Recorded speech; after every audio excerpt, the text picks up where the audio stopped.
नमस्कार, मैं हूँ doctor Ruchi Bhardwaj, Ayurveda fertility expert and Ayurveda consultant more than 10 year.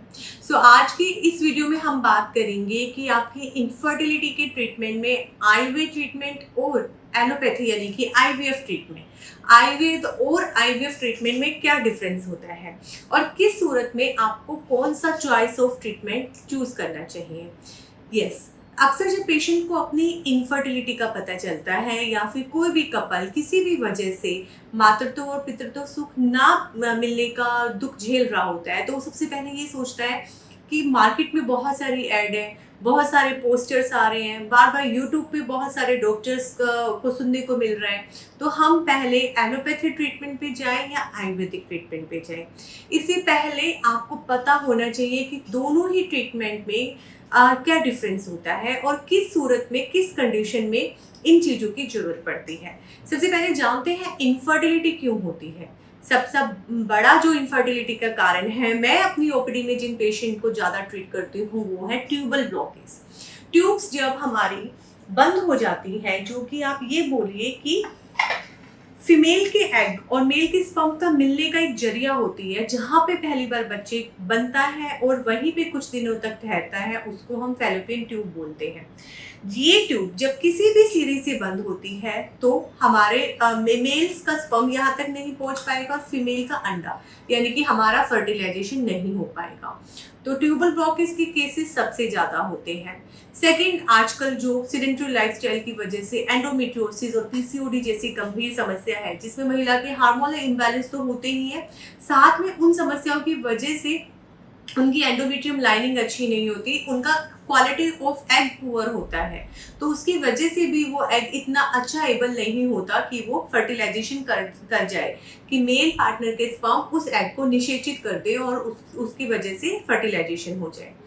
तीसरा जो कारण है वो है कि पुअर ओवरियन रिजर्व यानी कि फीमेल का जो एग है उनकी संख्या धीरे धीरे कम होते जाना या क्वालिटी में वो पुअर होते जाना।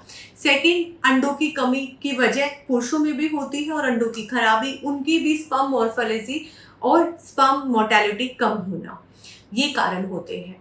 और जो अनएक्सप्लेन इनफर्टिलिटी है उसके बहुत सारे कारण होते हैं कहने को। Sedentary lifestyle, stress, alcohol, smoking, poor receptivity of endometrium, या फिर बहुत ज़्यादा आपका मैरिड लाइफ में इंटरेस्ट ना होना, या फिर बहुत लंबे टाइम तक आपने प्रेगनेंसी को अवॉइड किया, आपने पिल्स ली, हार्मोनल पिल्स पे आप बहुत लंबे टाइम तक हैं, या फिर पुरुष पार्टनर में अल्कोहल स्मोकिंग ज़्यादा होना, मतलब बहुत सारे अनएक्सप्लेन इनफर्टिलिटी के रीज़न होते हैं। बट उसमें से कोई भी रीज़न को एक तरीके से ये बोल पाना कि ये ही स्पेसिफिक है। अनएक्सप्लेन इनफर्टिलिटी में हमें हर फैक्टर पे काम करना होता है। तो ये तो हो गए इनफर्टिलिटी के कारण।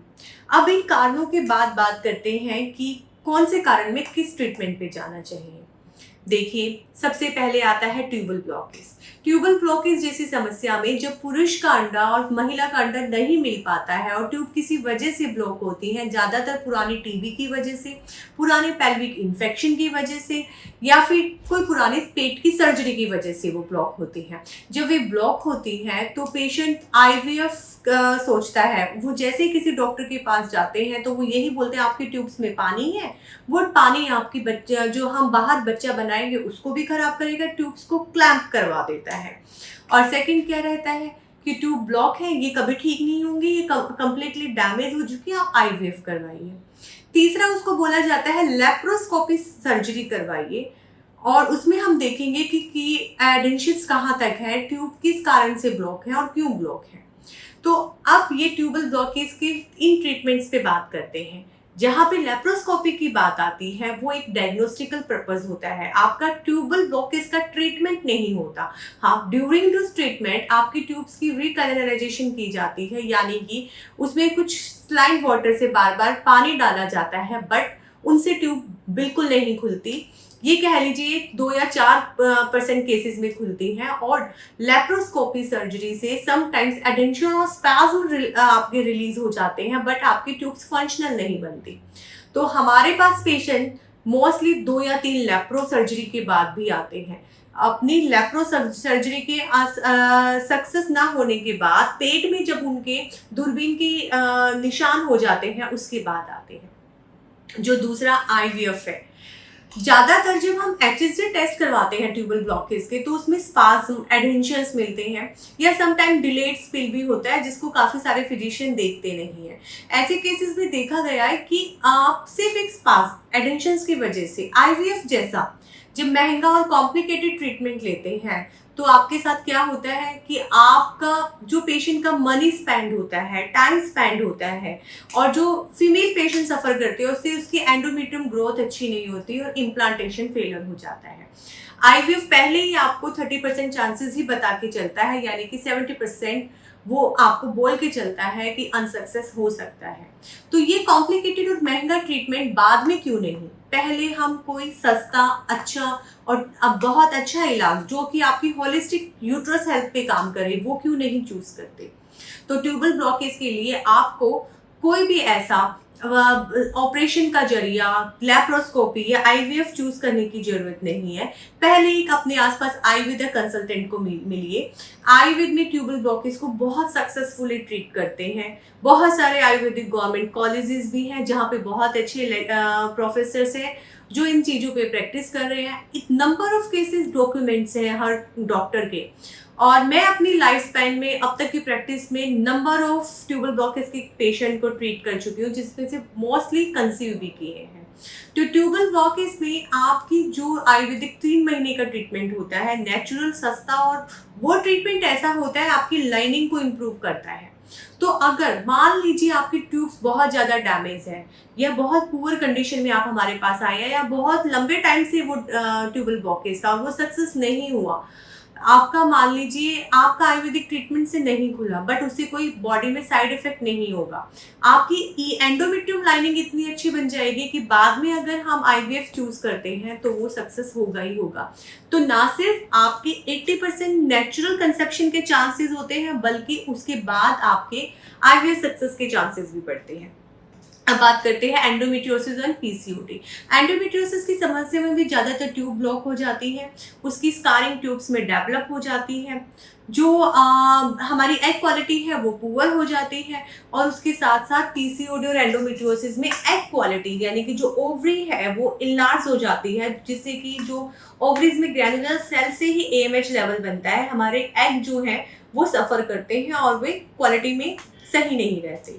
तो आयुर्वेद में ऐसी रसायन चिकित्सा है, ऐसा डिटॉक्स है जो हम वमन विरेचन करते हैं, जो आपके दोषांश को नॉर्मल करता है। ऐसी डाइटरी आपको चॉइस आपकी प्रकृति, आपके कॉन्स्टिट्यूशन के अकॉर्डिंग दी जाती है। आपके बॉडी का पित्त लेवल, वात लेवल, जो कि कंसेप्शन में बहुत अच्छा रोल प्ले करता है, उसको बैलेंस में किया जाता है, उसको प्रॉपर पैसिफाई किया जाता है, तो आपकी एग क्वालिटी इंप्रूव होती है।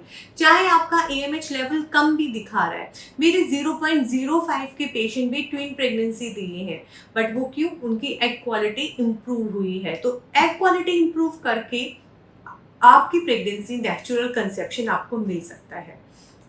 तीसरा कारण ओवरियन रिजर्व, फीमेल की एग क्वालिटी कम होना, और हाँ, मेल के स्पर्म में कोई इशू, एजोस्पर्मिया के केसेस जिसमें बिल्कुल स्पर्म्स देखने को नहीं मिलता, या फिर आजकल टेट्रास्पर्मिया और भी बहुत सारे इश्यूज हैं।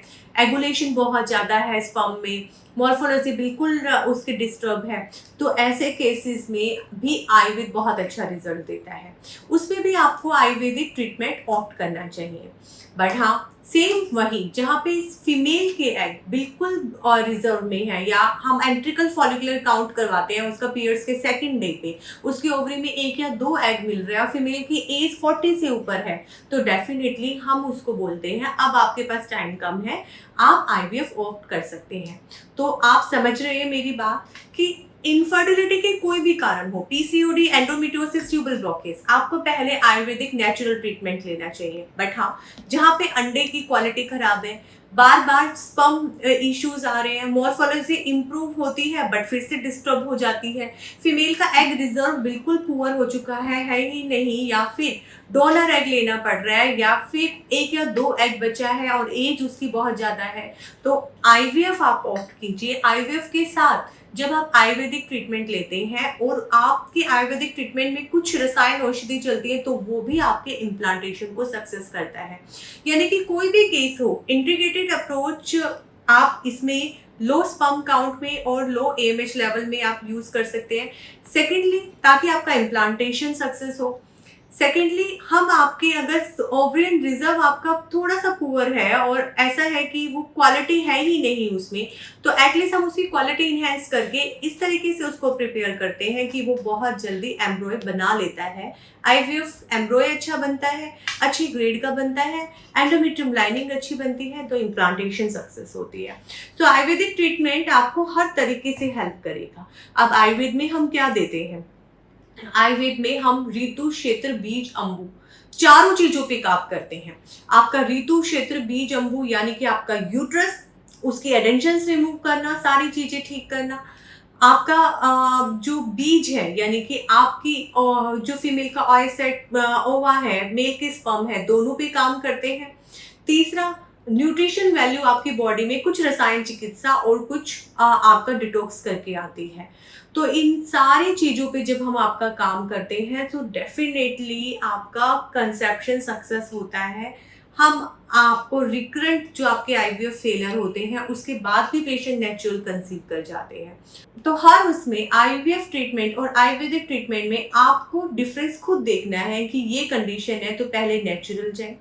एज ज़्यादा है और स्पर्म काउंट नहीं है या ओवरियन रिजर्व है, दोनों में अल्कोहल का हैबिट बहुत ज़्यादा है, सेडेंटरी लाइफस्टाइल है, then do not wait for the natural, go for IVF process. तो हम इन सारी चीज़ों को हमने खुद एनालिसिस करना है and then choice of treatment अपना देखना है कि हमें कौन सा लाइन ऑफ ट्रीटमेंट अभी चूज करना है। तो समझदार बनिए, अपना टाइम और पैसा मत वेस्ट कीजिए, सही टाइम पे सही ट्रीटमेंट लीजिए। हम ऐसे अभी ईरा में जी रहे हैं जहाँ पे हमारे पास टेक्नोलॉजी भी है और आयुर्वेद को भी बढ़ावा देने के लिए हमारी गवर्नमेंट और बहुत सारे अच्छे प्रैक्टिशनर्स भी हैं। और टाइम पे आपको आयुर्वेद के जरिए ही आप नेचुरल भी कंसीव कर सकते हैं और आयुर्वेद के साथ आपका आईवीएफ भी सक्सेस हो सकता है। चाहे आप डोनर एग लेके कंसीव करें, चाहे आपको आपका पुअर एएमएच लेवल है या फिर पुअर स्पर्म काउंट है, तो उसके साथ भी आपकी एक्वालिटी बढ़कर आपका सक्सेसफुल आपको कंसेप्शन मिल सकता है। धन्यवाद।